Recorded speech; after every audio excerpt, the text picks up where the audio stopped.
Welcome to the course Evolution of the Earth and Life. Today we are going to talk about dinosaurs. So, the time frame that I am going to be talking about is roughly called Mesozoic, and this spans from 251 million years to 66 million years. The events that took place during this time includes changes in ecology, and we will start seeing appearance of flying, and that's what we are going to focus today. Flight appeared in multiple lineages independently. If we see today around us, we will find that there are different groups which can fly. Insects can fly, the bats can fly, the birds can fly, but they are not really very connected groups. Bats are mammals. The birds are the birds. They are not really mammals, they lay eggs. Then we have insects which are not at all closely related to these two groups because they do not have a backbone. So, they are invertebrates. Now, how come these different groups start to fly at a different time? So, flying and how it appeared is a big question. We know that insects started to fly very early on, primarily in Paleozoic, and we know it because we have fossil record of things like dragonfly, and they had large wingspan, but flying for insects are quite easy because they generally have a very light body weight. So, therefore, any appendage which is large enough and which has a surface area, they can flap and they can fly. But things get complicated when we are talking about large animals, primarily vertebrate animals, because generally they are larger than the invertebrates, and in order for them to fly, they have to have wings which are large enough to create something like a lift, and that is how the bats fly, that is how these birds fly. But the problem is, it is very difficult to understand how come the groups started to develop their wings, because wings at the initial stage, if it is a small wing, it cannot contribute much to the flight, and if they cannot contribute much to the flight, then what is the use of the wing, and why would the groups with wings, even smaller wings, will get selected and eventually increase their size where the wings can actually support the flight. So, this is one of the major dilemma in understanding how the flight started to appear in vertebrate groups. Now, the groups that we are going to look at today will include birds. So, people tried to answer this question by looking at one of the major groups which can fly, and obviously that is bird, and try to understand that which are the groups that are connected to birds, and do we see any fossil record of flying in them. And when we do that, we come across a very surprising pattern.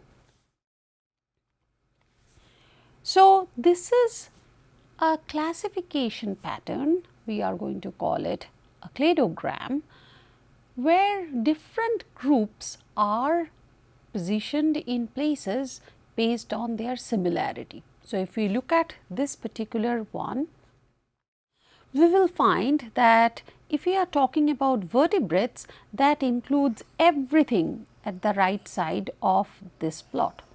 Everything will be called a vertebrate, and that is why this node is there. Now, within vertebrates there is bony fish.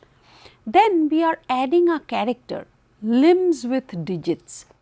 So, when we are adding a character here, that means everything after this will have this character.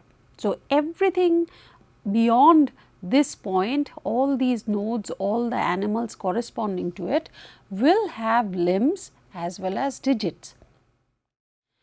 Now, when we keep on doing it, we will find fish, we will find amphibians, we will find mammals, we will find reptiles, and then we hit a roadblock because we also find things which do not present in the modern ecosystem, which are not present, which are extinct. And they are, so when we move from reptiles, then there is a node which is called an archosaur.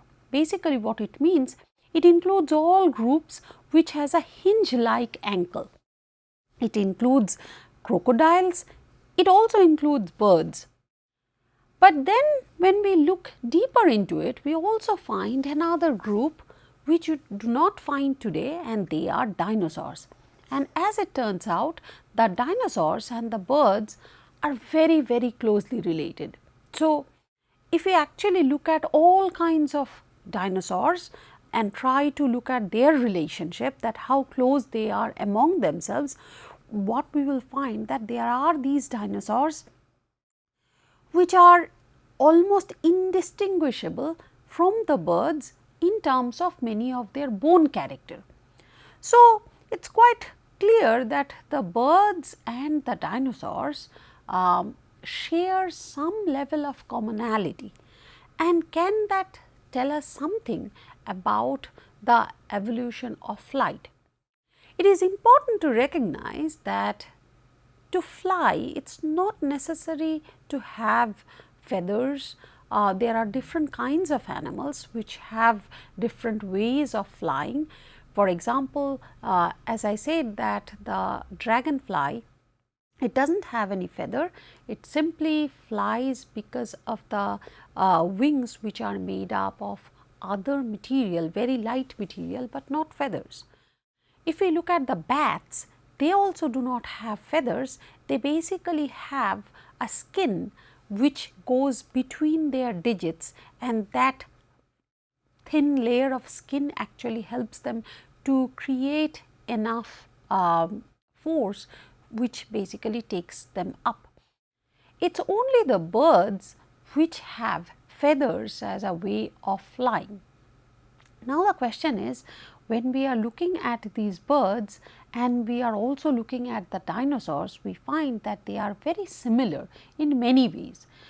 Now, the question is that do they also share other similarities like flight?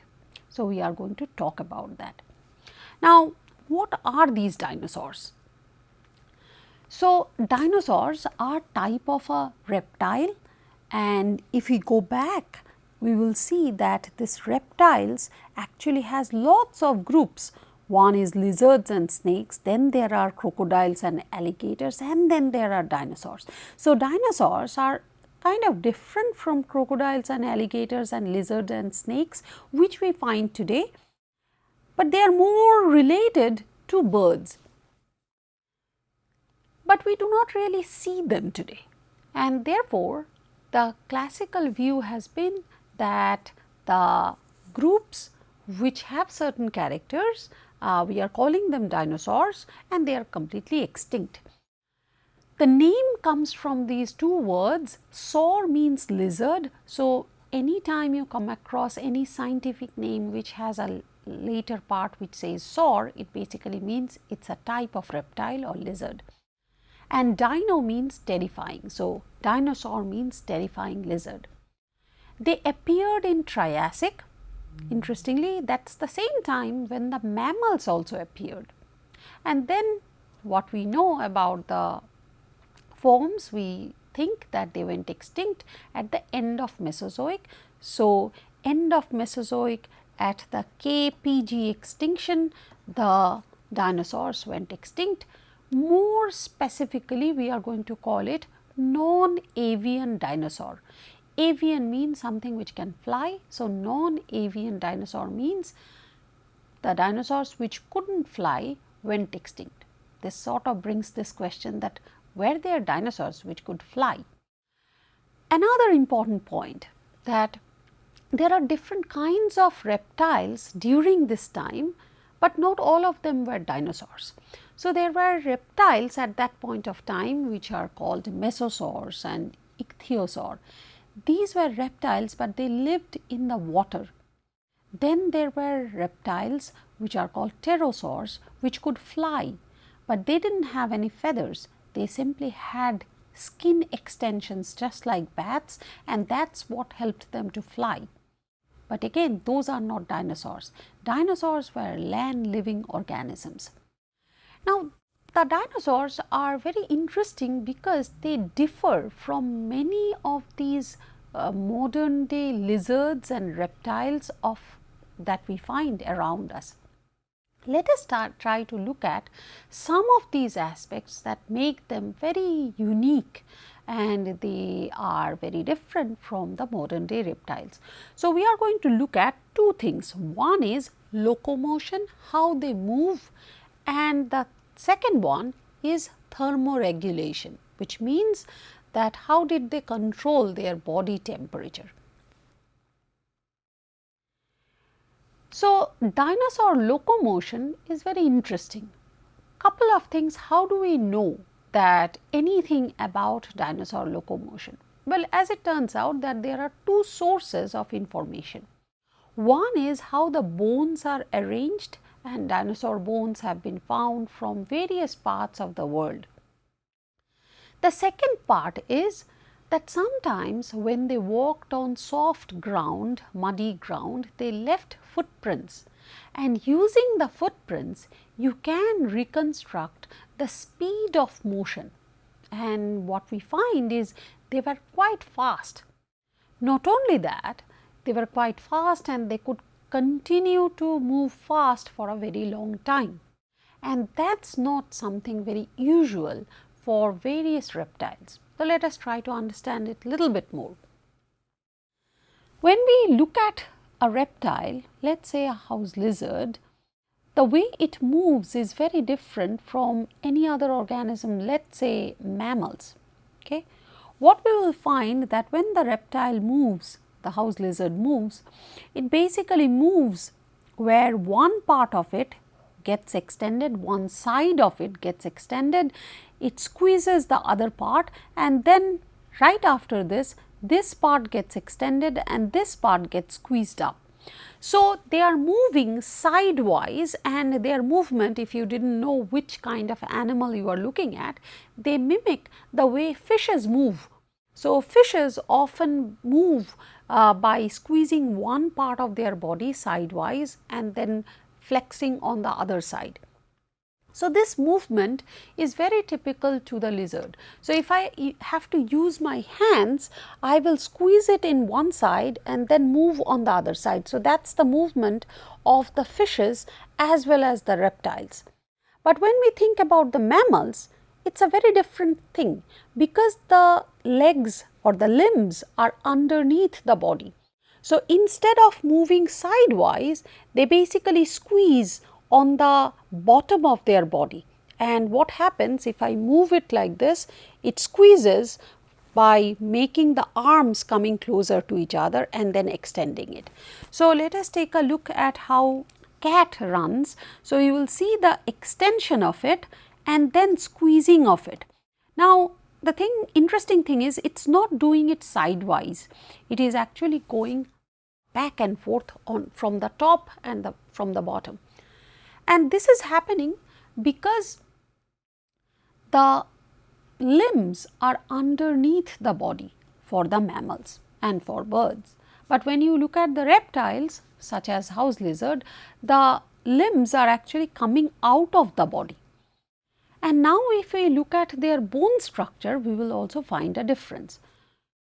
We will find that for these lizards, if you look at this part of the body, there is this bone structure, and from which the limbs are coming out, the legs are coming out, and the legs have multiple bones, but this bone is basically coming out of the body, and because they are coming out of the body, they have this awkward posture where they are moving sidewise.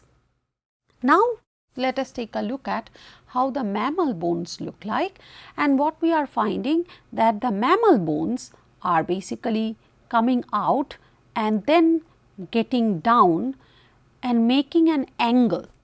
As a result, the limbs are not really going away from the body, it is underneath the body, and therefore, the limbs which are underneath the body can come closer to each other and move away. Now, the question is, what is the difference in terms of the movement because of these arms or limbs below the body versus away from the body? It actually has a very important function in terms of controlling the speed and tenacity. So, when these house lizards run, every time they are squeezing one part of the body, the lung that is situated somewhere here also gets squeezed, and therefore, when they are running, when they are moving, effectively they are on one lung which has been extended. On the other hand, because these movements are underneath the body, they do not have any effect on squeezing the lung, and therefore, they can perform with the strength of 2 lungs at a time. The reflection of it is in their stamina. So, stamina means how long a particular animal can run at a stretch. So, what we will find that most of these lizards, they can run quite fast sometimes, but they cannot continue it for very long because they get exhausted. So, their stamina is very low. Whereas, if we look at the mammals or even birds which can run, we will see that because they are not squeezing their lungs, they can keep on going for quite some time at high speed and they have higher stamina. Now, when we look at the dinosaurs, we find an interesting pattern. When we look at the dinosaurs, this is a dinosaur femur bone. So, this is kind of the bone that we are going to talk about. This is the bone that we are going to talk about. This is called a femur bone. What we find that the top of the femur bone actually has this extended part, and this is basically different sized femur bones of the same dinosaur species, and because the individuals can be of different sizes, you can also find different femur bones from different individuals. But all these things are showing you this kind of top part which has an extension. And this extension, once you fit it within this pelvic part, which you will see that it actually has an upright posture or erect posture. So, this sprawling posture or sprawling gait is true for most of the lizards. This one is true for most of the mammals, but the dinosaur actually falls here. So, the dinosaurs do not look like the other lizards, they have the limbs underneath the body. So, that means that probably they did not face this situation of squeezing the lungs sidewise and therefore being sluggish and not being able to run for a very long time. This is also supported by their footprint evidence. The footprints show that they ran for a very long time, and they could continue this run for even longer time, and that makes dinosaurs very different from any other reptile that we see around us today. The second important point that is very curious about dinosaurs are their distribution. So, if we look at the reptiles or the lizards today and where they are distributed, what we are going to find is that they are mostly situated around the equatorial region. So, this is a plot where lizard species richness is plotted. So, the warmer the color, it means that it has a lot of lizards, and if you get to the blue color, it means that there are none or there are very low number of lizards. So, if we look at it in this map, we will find that all the colder places, virtually do not have any lizards. And the reason for this is basically that lizards cannot live in cold climate because they cannot maintain their body heat. They become very cold and they die. And this is important to recognize because we have the distribution pattern of the dinosaurs also. When we plot the distribution pattern of dinosaurs, we basically find things very interesting. So, this is the distribution of dinosaurs, but dinosaurs lived during Mesozoic, where the continental plates were differently organized. So, once you have organized the continental plates, it will look something like this, where you will find Africa somewhere here, and then you will also find India right around here, and these continental pieces have been put together by using many other data points, and on top of it we have plotted the blue dots which show where dinosaurs were.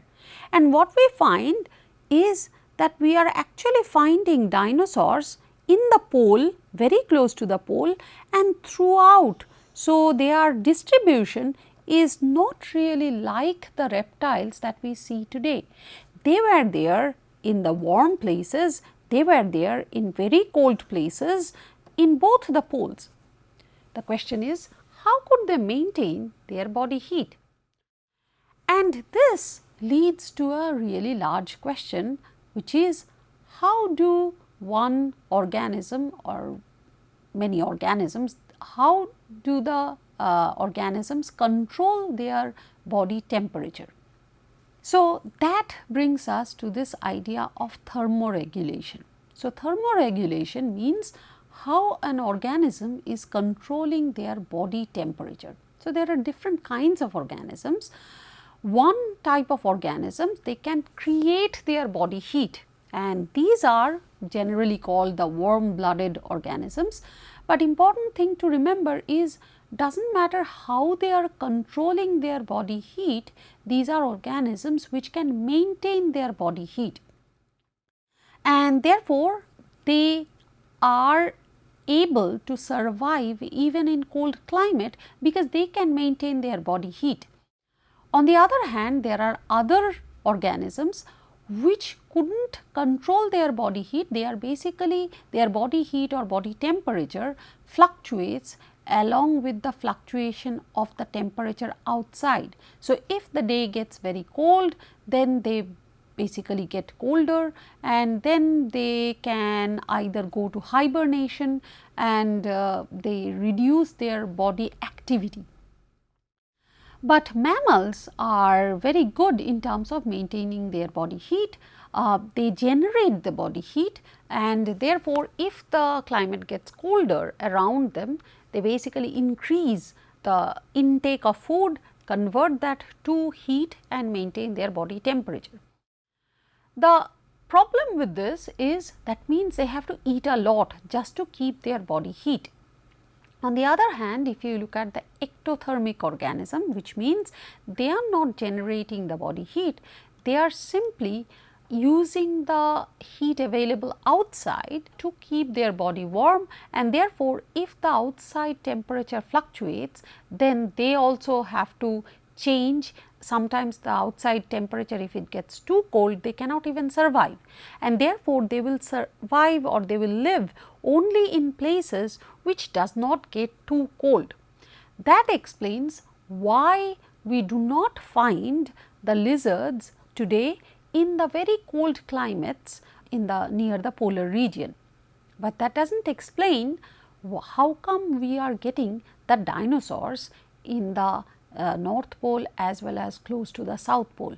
How did they manage to create the temperature and kept the temperature constant inside their body?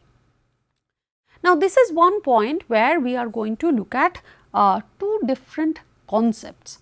Okay. We already talked about ectothermic and endothermic. So, ectothermic means that the groups which cannot really generate body heat, whereas endothermic means it is the groups which can create their body heat inside and therefore control the temperature. Then there is another concept which is called homeothermic versus poikilothermic. Homeothermic means they can maintain their body temperature very close to one level. Poikilothermic means the body temperature fluctuates a lot. So, this is how they do it and this is what they do. Now, when we look at these two classifications, we find that generally what we find is groups which are endothermics are also homeothermic, they can maintain their core body temperature, and ectothermics are generally poikilothermics. So, that means if the body temperature, they cannot create heat inside and therefore, their body temperature fluctuates if they are going to a colder region. Not only that, if we look at their body temperature, core body temperature, not the superficial part, but inside their body if we take the temperature, that fluctuates during the day, because at the day as the days goes by, we will see a cold temperature at the morning, then the temperature increases and at night it again goes down. So, for mammals and other endothermic organisms, what we are going to find that the body temperature kind of remains the same. This is our temperature graph, and for the ectothermic organisms, often it basically follows the same pattern of the daily temperature and therefore, it mimics what is outside. But it is not always true that we are going to find this combination. There can be other combinations too. For example, there can be some of the very large turtles which are definitely ectothermic, but if we look at their body temperature fluctuation over the time, over the day, we will see that they basically show something very similar to what we would expect for mammals. They are keeping the temperature constant. The question is, how come they are keeping their temperature constant? To understand how groups can modulate the temperature, we also have to understand a little bit about surface area and volume.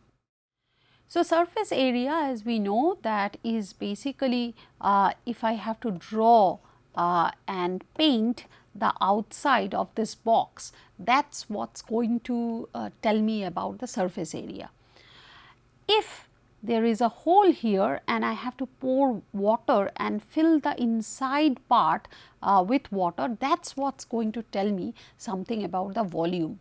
So, surface area and volume are not the same, and they are very different when it comes to heat loss and heat storage.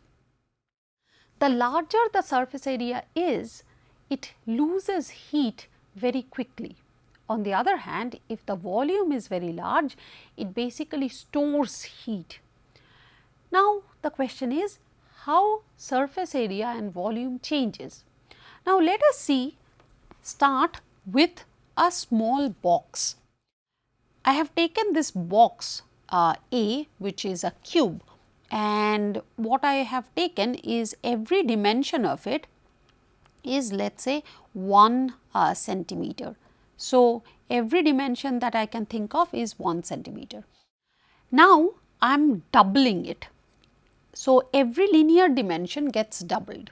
So, what happens to the surface area? Now, what we see is if I am making 1 to double, so basically I am making it 2 and this one becomes 2 and this one becomes 2. So, then my surface area for this box becomes 4. Okay. So, it is going to be 4. On the other hand, if when we are calculating the volume, it is going to be 8. Okay. So, now let us say we are trying to double this even further for C. So, I am going to make it 4, I am going to make it 4, this one also gets 4. So, now the surface area becomes 16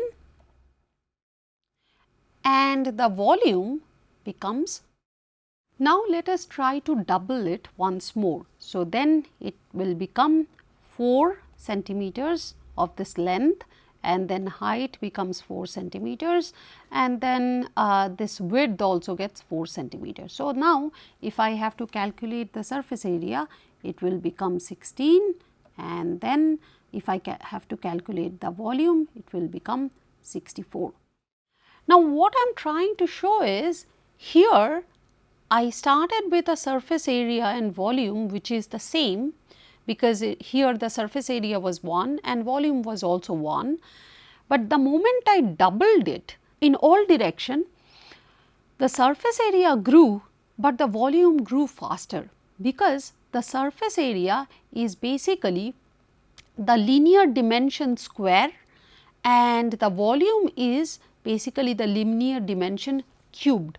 So, if I have to compare this one with this one, what I am finding is, just because I have multiplied this linear dimension, I am finding more volume compared to the surface area. And this general principle works for majority of the shapes, that if we are increasing the linear dimension, we are going to see that the volume is growing faster compared to the surface area. As a result, as groups are becoming larger in size, they will retain more heat. They are going to keep heat storage because the volume is really large. On the other hand, if groups are small, then they do not have enough volume, their surface area is large, and therefore, they are going to lose the heat and they will have trouble maintaining the temperature inside their body. So, now when we think about these turtles and the observation that the large turtles actually kept their body temperature constant, is because of this reason that the large turtles basically had enough volume so that they can maintain their body temperature. On the other hand, if there are small turtles which do not have enough surface area, do not have enough volume, they are losing the heat faster. Please remember that both of these organisms are not really creating heat inside their body. It is simply the heat which is available outside, they are utilizing it, but the large ones can keep the heat stored inside their body for longer. This one couldn't. And this, that just by being large, they can control their body temperature for longer, is a pattern that people have tried to understand and utilize for many groups which are ectothermic, but also show homeothermy. That means they can control their temperature, although they are not generating heat inside their body. And the turtles, the sea turtles, actually show this pattern. Now, what we find is a size range of the dinosaurs. So, when we look at the size range of the dinosaurs, especially some of the large dinosaurs, what we find is, in comparison to a human who is 6 feet tall, these dinosaurs were really large. And one idea is that they could control their body temperature simply by being big. Because they are being big, they had enough volume to store the heat, and therefore, their body temperature were not fluctuating enough. Because they were not fluctuating, they can survive in temperatures which are subpolar, which are very cold. So, this sort of explains how we can get all the dinosaurs, these large dinosaurs, in the polar region, where today we do not find the lizards in the polar region. The lizards that we are talking about of modern day, they are primarily small, and it's not possible for them to survive in cold climate. In summary, today we learned how the group called dinosaur is related to other groups that we see today. We also learned that dinosaurs were quite unique in terms of their locomotion and thermoregulation when we compare them to the lizards that we find today. They had something called an erect gait or upright gait. Their limbs were underneath the body and they could run for longer and at high speed. They also could control their body temperature, probably being just big. Here are some of the resources that I used for making the slides, and here is a question for you to think about. Thank you.